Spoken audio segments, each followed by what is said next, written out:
परिवार के सभी लोग इस बूढ़ी औरत के मरने का दुख मना रहे थे, लेकिन तभी घड़ी में 9 बजा और वो मरी हुई औरत टीवी की ओर इशारा करने लगी। इसलिए फौरन उसकी बहू टीवी चालू कर देती है और बड़े ही गौर से औरत सीरियल को देखने लगी। पर जैसे ही सीरियल में एक इमोशनल सीन आया, बूढ़ी औरत हीरो को गाली देने लगती है। कुछ दिनों बाद शहर के एक आदमी ने एक लड़की के साथ बड़े ही धूमधाम से शादी की, और जब उसकी फर्स्ट नाइट थी कि तभी घड़ी में 9 बज गया और उसकी पत्नी टीवी चालू करके वही सीरियल देखने लगी। ये देखकर आदमी को कुछ समझ नहीं आया और वो अपनी पत्नी को जोर से आवाज लगाने लगा। तभी उसकी पत्नी ने बड़े ही डरावने अंदाज में उसे चुप रहने को बोलकर वापस टीवी देखने लगी, इसलिए वो आराम से सो गया। अगली सुबह जब वो अपनी पत्नी से पूछा, तब वो कहती है कि मैं तो सीरियल देखती ही नहीं। ये जानकर आदमी बड़ा हैरान हुआ और अपनी पत्नी को लेकर डिश टीवी वाले के पास जाता है। फिर उससे कहता है कि तुम अपने टीवी का केबल मेरे घर से हटा लो, लेकिन वो आदमी उल्टा उसे ही सुनाने लग जाता है, जिस कारण आदमी की पत्नी उससे लड़ने लगी। और ये देखकर आदमी अपनी पत्नी से खुश हो जाता है। अगली रात फिर से 9 बजते ही उसकी पत्नी टीवी देखने के लिए बैठ गई, और जैसे ही आदमी टीवी को बंद करता, वैसे ही वो एक कुंटल भारी बेड को उठाकर फेंक देती, जिस कारण आदमी काफी ज्यादा डर गया। इसलिए वो ये सारी बातें अपने दोस्त को बताता है। तब उसका दोस्त भी यही कहता है, हाँ मेरी पत्नी भी ठीक 9 बजे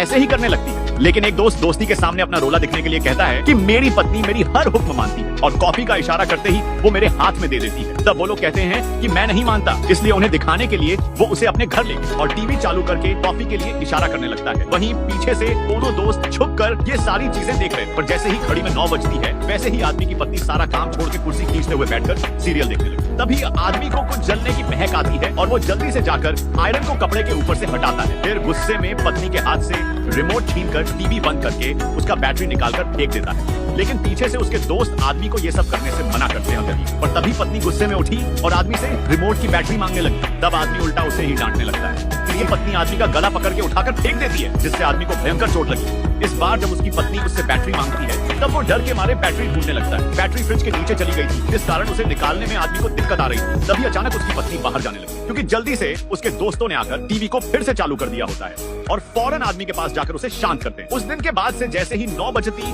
वैसे ही आदमी घर से बाहर निकल जाता है। तब देखता है कि अरे बाप रे बाप, शहर के सारे मर्द का यही हाल है। अपनी पत्नियों का भयंकर रूप देखकर ये तीनों पतियों की फटकर हाथ में आ जाती, क्योंकि ये सभी अपनी पत्नियों के हाथ से खूब कुटाए हैं। इसलिए वो इसका उपाय ढूंढने के लिए एक बाबा के पास जाते हैं और अपनी पत्नियों के साथ हो रही सारी कहानी उसे बताते हैं। ये देखकर बाबा कहती हैं कि ये समस्या ठीक हो जाएगी, लेकिन इसके बदले आपको 10,000 रुपए देने होंगे। तीनों दोस्तों ने मिलकर 10,000 रुपए दिए और बाबा से उपाय बताने को कहा। तब बाबा उन सभी को अपने चेले से एक एक लिक्विड दिलवाती है और कहती है कि लो, हो गया तुम लोगों के समस्या का निवारण। तुम लोग अपनी पत्नियों के बाल के थोड़े से टुकड़े काटकर इसमें डाल देना। इसलिए तीनों दोस्त उस लिक्विड को लेकर अपने अपने घर आते, और जब उनकी पत्नियां सीरियल देखने में व्यस्त थीं, तभी वो लोग उसके बाल का एक एक टुकड़ा काटने लगते हैं। लेकिन ये करने में सभी की फटने लगती है और एक बार तो वो सभी डर के मारे भाग जाते हैं। वहीं दूसरे की तो कुटाई भी हो जाती है, लेकिन फिर भी डरते हुए वो लोग अपनी पत्नियों के बाल को थोड़ा सा काट लेते हैं और फिर बाल को उस लिक्विड में डाल देते हैं जिसे उस बाबा ने दिया था। लेकिन उसमें डालने से उन्हें कोई फर्क नहीं लगता, इसलिए वो लोग बाहर चले जाते हैं। तभी अचानक ही उन्हें घर के अंदर से धुआं आते हुए दिखाई देता है। ये देखकर उन्हें कुछ भी समझ नहीं आ रहा था, इसलिए वो लोग उस धुएं को ही बुझाने लगते हैं। पर तभी उस धुएं में उन्हें एक ट्विस्ट मिलता है और उन्हें अपनी पत्नियों के अंदर अपनी दादियां दिखाई देती। मतलब इनकी दादियां ही उनके पत्नियों के ऊपर कब्जा करके अपनी फेवरेट सीरियल देखने आती थी। अब ये जानने के बाद उनकी हालत खराब हो गई, इसलिए वो एक चाय की दुकान पर बैठ के आपस में बातचीत कर रहे थे। तभी एक आदमी हाथों में बहुत सारे तावीज लेके आया और बोला कि अगर इस तावीज को पहना दोगे तो बड़ा से बड़ा भूत भी भाग जाए। लेकिन वो एक तावीज की कीमत 1,000 रुपए बताता था, जो काफी ज्यादा महंगा होता है। लेकिन तभी टीवी में ये न्यूज आई कि आज रात ही दादियों की फेवरेट सीरियल खत्म हो जाए। ये जानने के बाद सभी पतियों में खुशी की लहर दौड़ जाती है और उस आदमी के तावीज को कोई 10 रुपए के भाव में भी नहीं खरीदता। रात को सभी पति बड़ी ही खुशी से अपने पत्नियों के पीछे खड़े होकर सीरियल खत्म होने का इंतजार कर रहे थे। लेकिन तभी सीरियल में एक मोड़ आता है जिसमें हीरो की सारी याददाश्त चली जाती है और वो अपनी बीवी को नहीं पहचान पाता। इसलिए गुस्से में दादियों की आत्माएं टीवी फोड़ने लगी। साथ ही सीरियल भी अब आगे 999 एपिसोड तक आने वाला, जिससे बेचारे पतियों की तो फट के हाथ में आ जाती है और मोहल्ले के सारे मर्द फिर से उस बाबा के पास पहुंचते हैं। लेकिन बाबा जिस तरफ उंगली का इशारा कर रही थी, लोग वहां से हट रहे थे। बाबा ने कहा कि सीरियल दिखला के उन लोगों का मन भरवा दो। रात को जब आदमी अपने घर आया तो सोते समय उसे अपनी पत्नी में दादी दिखाई दी, जिससे वो डर के मारे नीचे सोने भाग गया। अगले दिन जब औरत सीरियल देखने के बाद होश में आई,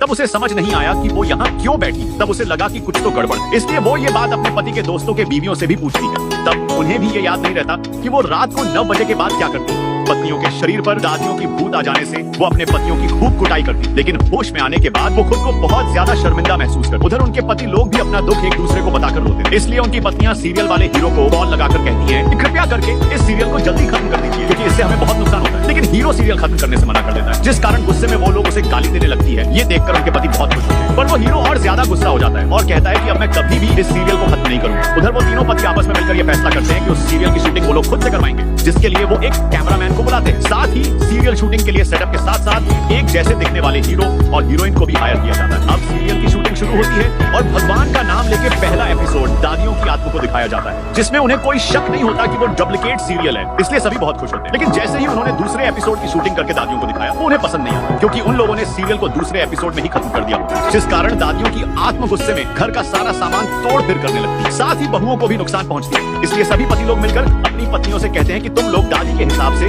सीरियल का एंडिंग लिखो ताकि उन्हें पसंद आए। इन तीनों पत्नियों ने मिलकर दादियों की आत्माओं को पसंद आने वाले सीरियल की एंडिंग लिखी। फिर बड़े ही सावधानी पूर्वक सीरियल की शूटिंग शुरू कर। अब शूटिंग कंप्लीट होने के बाद पूरा परिवार उस सीरियल को देखने के लिए बड़े ही खुशी खुशी खाना लेकर बैठ। लेकिन जब वो लोग टीवी चालू करते हैं तो उसमें सिग्नल ही नहीं आता, जिससे वो लोग टीवी को ठोक ठाक करने लगते हैं। साथ ही परेशान होकर एक दूसरे को कॉल करके पूछने लगते हैं, क्योंकि 9 बजने ही वाले थे और दादियों की आत्मा अपनी फेवरेट सीरियल देखने के लिए अपने बहुओं के शरीर पर आने वाली थी। इसलिए वो सभी डर के मारे अपनी बीवियों को कमरे में बंद करके बाहर भाग जाते हैं। और जैसे ही 9 बजी वैसे ही दादियों की आत्मा आकर सीरियल देखने के लिए चिल्लाने लगी, जो देखकर सभी की फट के हाथ में आ जाती है। इसलिए सभी दोस्त भागते हुए सिग्नल रूम में पहुंचे, जहां से सीरियल टेलीकास्ट होने वाला। लेकिन वहां पर उस डिश टीवी के केबल वाले ने आकर सभी चीजों को तोड़ फोड़ कर दिया होता है, क्योंकि उसके केबल कनेक्शन को सभी ने हटवा दिया, जिससे वो रोड पर आ गया होता है। इसलिए एक आदमी दौड़ते हुए अपने घर जाकर सीरियल की एक कॉपी ढूंढता है, जिसे उसने शूटिंग के बाद रख लिया। जिसके बाद मोहल्ले के सारे मर्द अपने घर से टीवी लेकर भागते हुए एक मैदान में आते हैं और बहुत सारा साउंड सेटअप करके उस सीरियल को चालू कर देते हैं। सीरियल की आवाज सुनते ही मोहल्ले की सारी औरतों पर मौजूद दादियों की आत्मा खींची हुई उस मैदान की ओर आने लगती है और बड़े ही उत्सुकता के साथ बैठ के उस सीरियल को देखने लगती है। अब सीरियल का आखिरी सीन आता है, जिसमें हीरो और हीरोइन की मिलन हो जाती है, जिससे दादियों की आत्मा को बहुत खुशी मिलती है। फिर सीरियल के खत्म होते ही हमेशा हमेशा के लिए वो अपनी बहुओं को छोड़कर चली जाती है।